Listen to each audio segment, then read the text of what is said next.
This is the 8-9 Combo Podcast with Brett McKay and Harry Jones.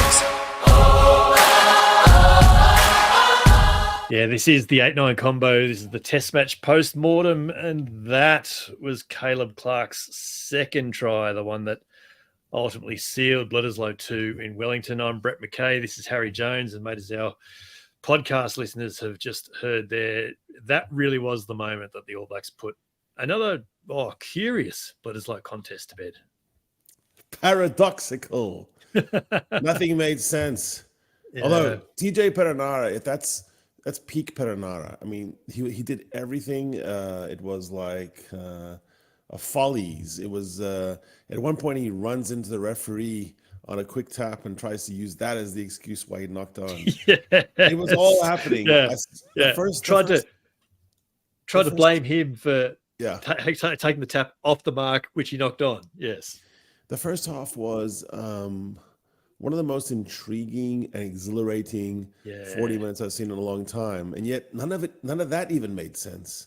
I thought it was a battle of efficacy where one side was confusing motion with action and the other one was actually taking action. And in the end, that's why there was this 20-point gap, because they all kind of did the same stuff. It all looked about the same. It had the same kind of fire and smoke and glory. And then one side was getting over the line and the other one was just beating themselves up on the line. Yeah. We'll get onto the stats in a second because they make for interesting reading.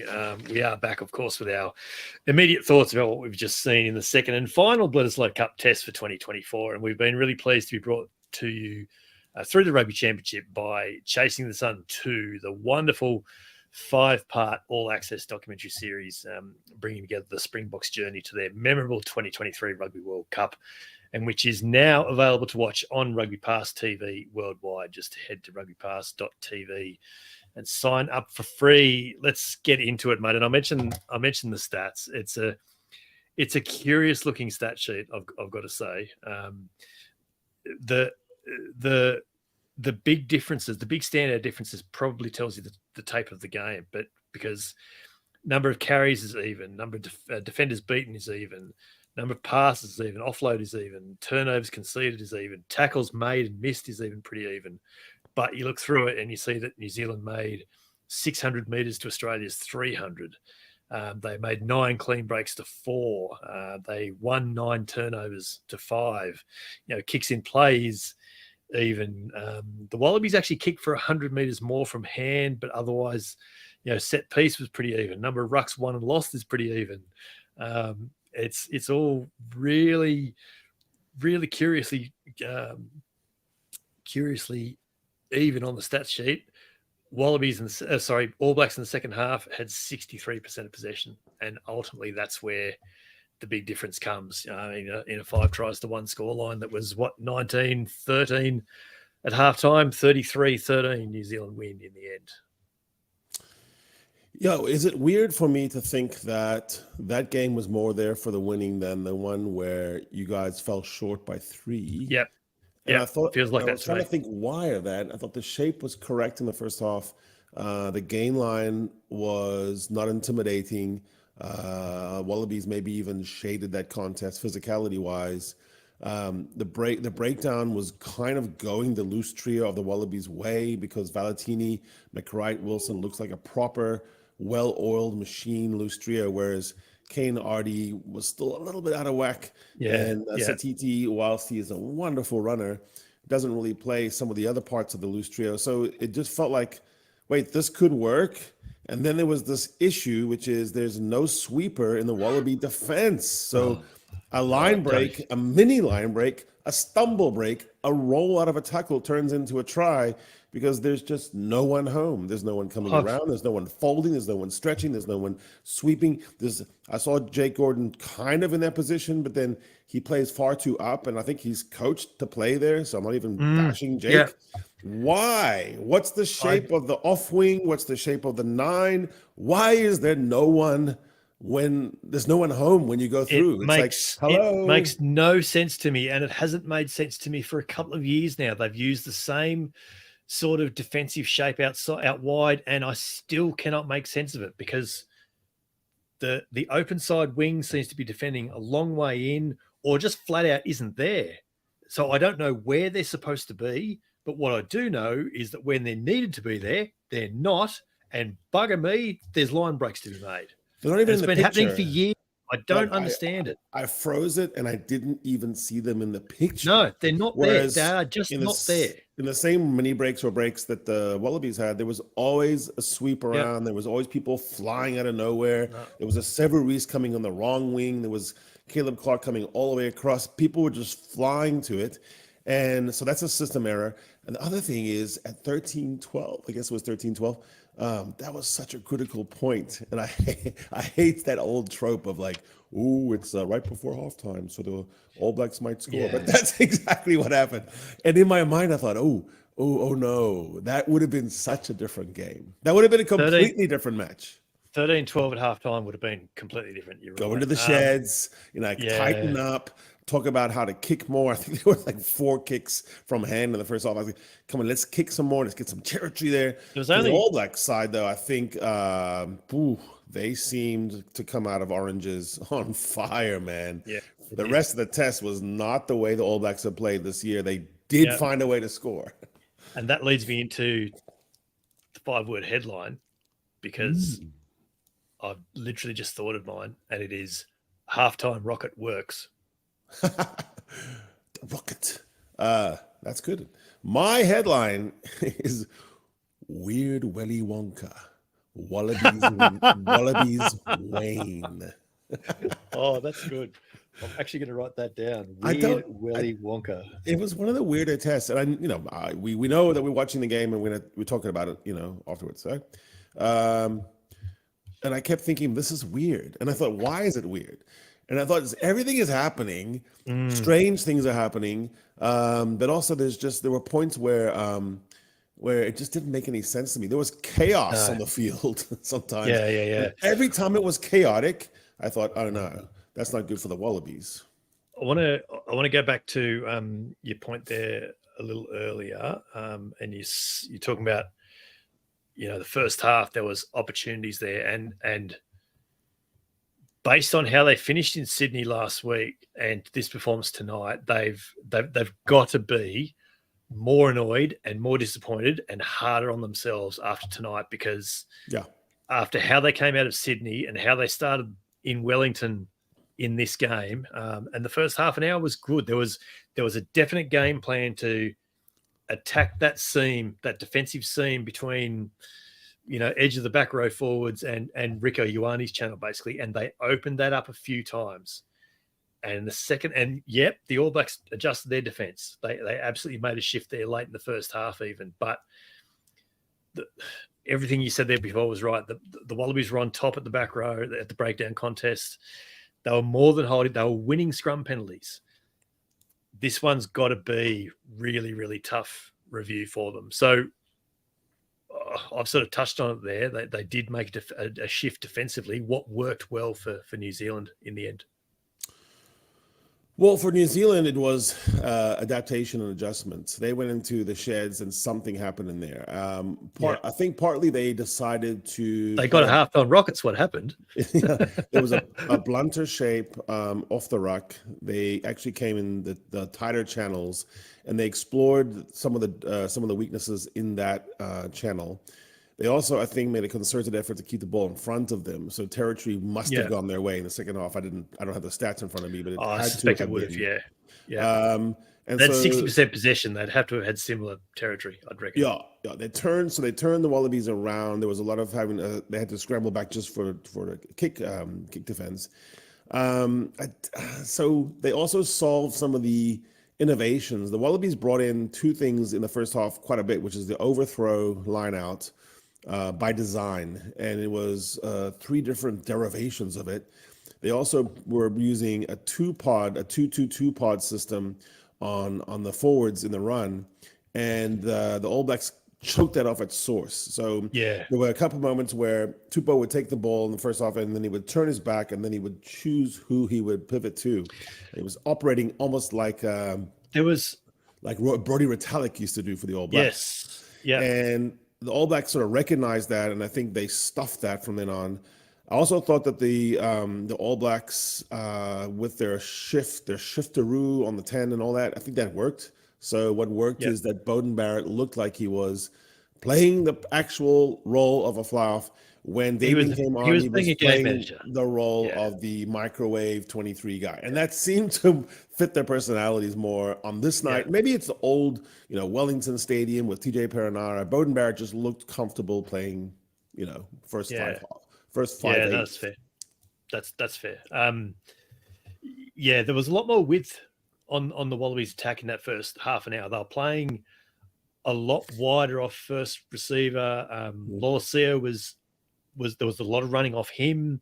They were even going to a second carrier and running around the corner off him at times. And again, that was that was to or it was even a Tupou, or it was Bell, or it was Nick Frost as first receiver out the back to Lolosio, who then brought someone around the corner as well. That was when they were really trying to shift into that, part 13 channel of the New Zealand defence, and they were having success there. But you're right, the All Blacks got up quickly on the outside and shut that down awfully quick. So that was clearly what worked for them. And if what didn't work for Australia in the second half, it's that they couldn't quite come back from that. So in the face of the shifting defence, they didn't quite have a plan B, it looked like. And then as they started making the turnovers and getting held up over the line, things like that, the scoreboard starts coming into it. They start making defensive errors themselves, and suddenly, they're down by 20 points in the end. I also thought what worked for the All Blacks was ALB at 12. It looked like a different seeming attack than Jordie Barrett. Jordie Barrett's a lot more direct. Jordie Barrett's got his own strengths and styles, but I think ALB, I thought the quality of the actual hand-to-hand passing for the All Blacks was the best I've seen all year. Like the ball was arriving on time in front of Will Jordan at speed to Caleb Clark, and that just makes a big difference when you have that quality of runner getting the ball at the right time and right in your midriff, right where you want it, instead of up here and there. And so even if TJ Perenara did not have the most accurate night, I thought it didn't really matter because he just got it to someone, and then Beauden Barrett and ALB really seemed to straighten the All Black attack. Yeah. Jordan and Caleb Clark probably don't have too many tackle bust stats because they didn't have too many hands on them when they made those clean breaks. So they got through pretty quickly. Let's just hear a quick bit from Harry Wilson here. This is him talking to Joey Wheeler on the Sky Sport New Zealand coverage. It was interesting to hear him talking there, mate, about learning the lessons from that quickly, refreshing, and then getting ready to go on the Northern Tour. And this sort of picks up from what you were saying last week, that they'd want to play again. And I actually like that Harry Wilson there is saying, we just need to keep going. So that to me says that they can feel the incremental improvements in their own game now, and they want to keep playing. They don't want to sit around and wait for 6 weeks for the next game. They want to play again now so they can continue on with this. So things are happening for the Wallabies, albeit slowly. No, I think so. And the All Blacks were actually really good tonight. So they were not, they're 10. Oh, yeah, they were. They were very good. Good. Let's call them, they were operating at an 8 out of 10. And when the All Blacks, such a mighty, wonderful team, are operating at 8 out of 10, you're going to have a tough night. Yeah. What I predicted came true, which is the Wallabies were the ones coming out of the tunnel readier to play on this night, because they did actually shade that contest for 35 minutes of physicality. Even though the scoreboard was kind of there, you looked like the Wallabies were the more fired up team.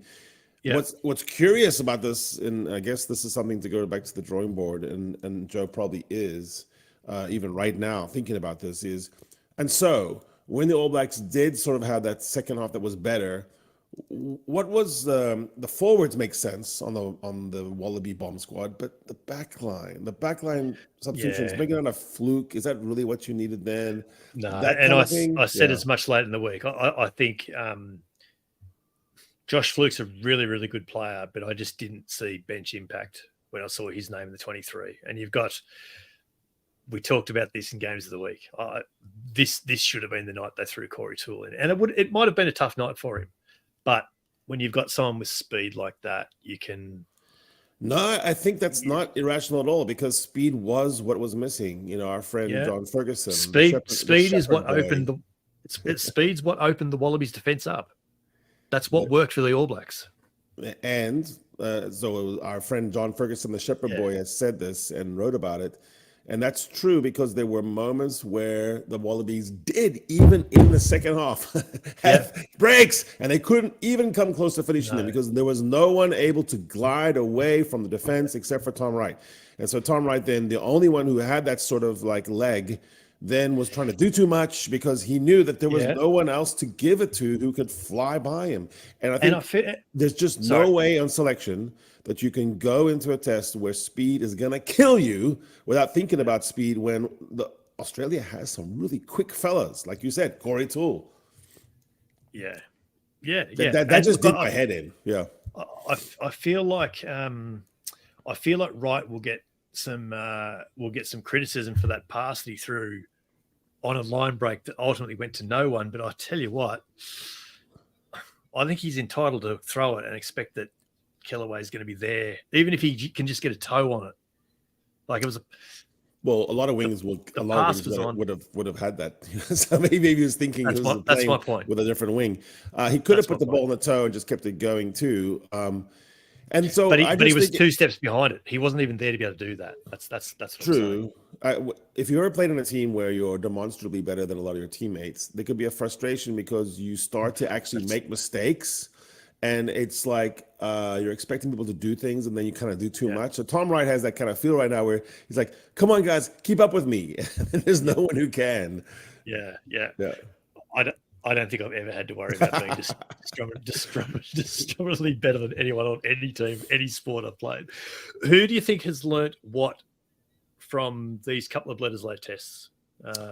Answer that both ways for both teams.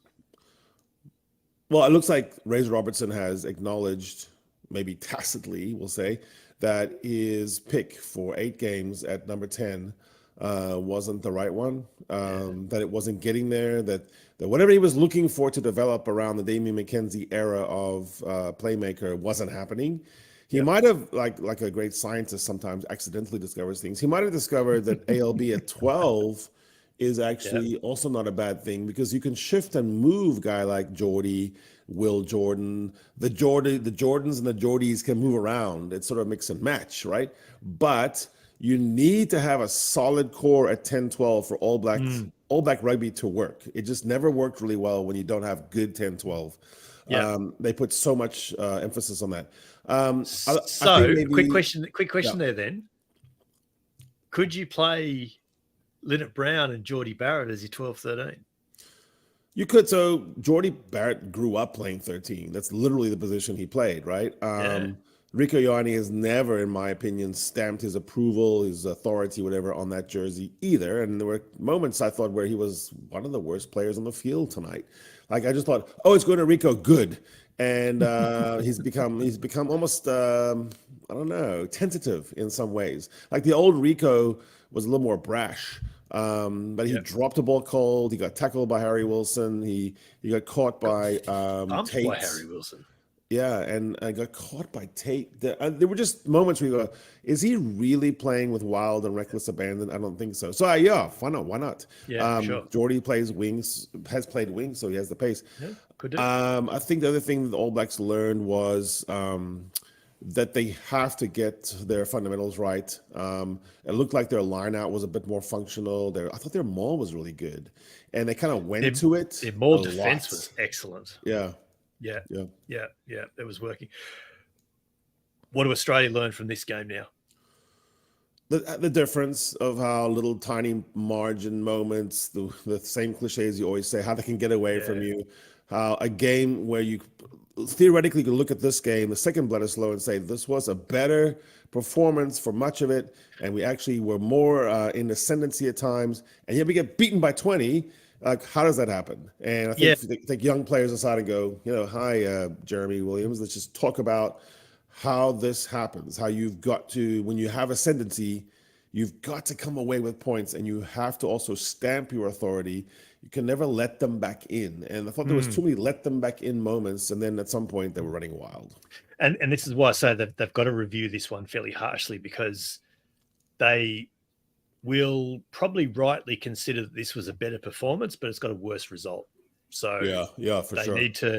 They need to look at why that was and why they managed a better result with a not great performance last week. And that's not to undersell that they did play very well in that second half to get themselves back in the contest as well as they did, but to then shell it as much as they did a week later, I mean, that's the age-old Australian rugby problem too. Let's look at the 8-9s combos then. What do you think about Tate's cameo? I thought Jake did pretty well, and then I thought Tate, there was a drop-off maybe. Yep, there was. Do you think what's the long-term solution there? I mean, there's three scrum-offs that all have some flaws. You have to stick with a couple of them at some point for them to become Connor Murray or whatever. I don't know what it is, and the concern is that there's probably another 12 months of this, because even though he had explored an opportunity to go to France this year, Jake Gordon is now firmly in the frame to play the Lions test next year. He's clearly at the top of Joe Schmidt's list for selection. So Jake Gordon's going to be around next year. I'd be surprised if Nick White's not. But then the following year, they might potentially both go. Yeah. And that's why I say we could have another 12 months of this yet. So I don't know what the solution is right now, because as I've said numerous times, Gordon wasn't in my top 3 or 4 at the start of the year.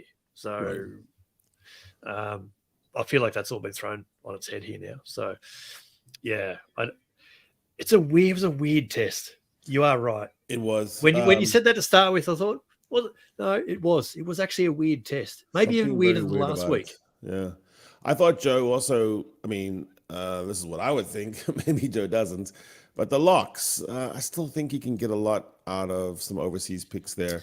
But on the maul defense, on rolling a maul, I think on the banker ball and lineouts, on a certainty of lineout catching, the depth of it, I just felt like in the end that was where All Blacks are not that good either, so they could have been there for the taking.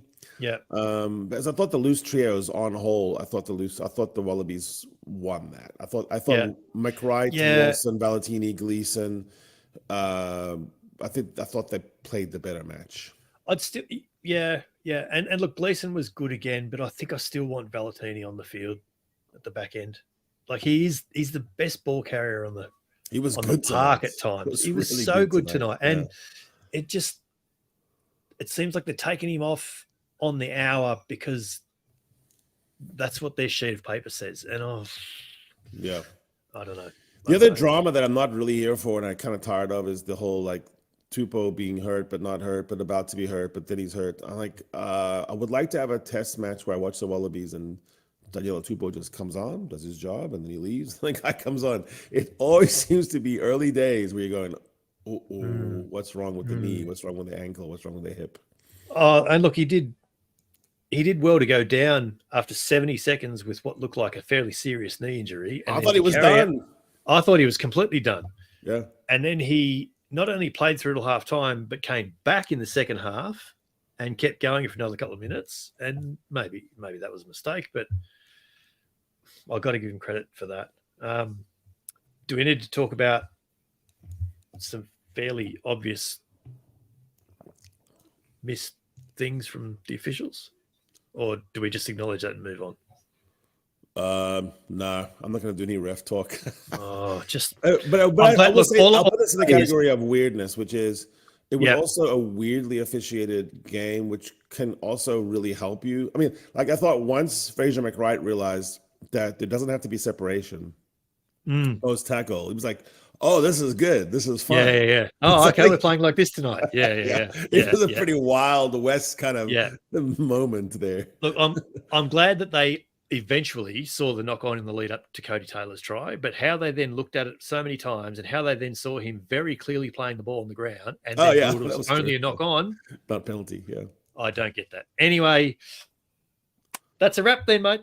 on the final Bledisloe Cup edition of the Test Match Post-mortem. Another one done. Another one fulfilled. These have been good. I've enjoyed these. Weird night. It was a weird night.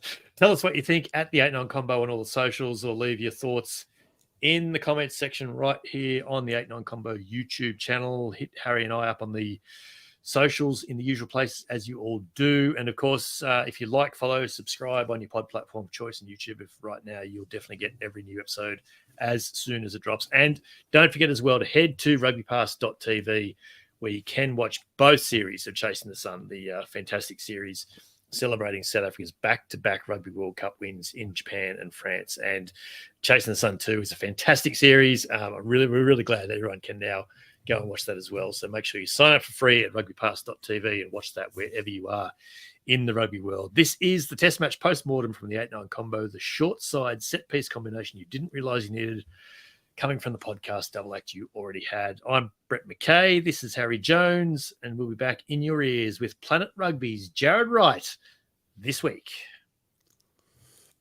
Beat the Pumas. Smash them. Get it done. Come play with us.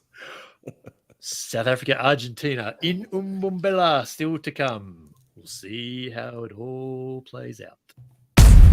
This is the 8-9 Combo Podcast with Brett McKay and Harry Jones.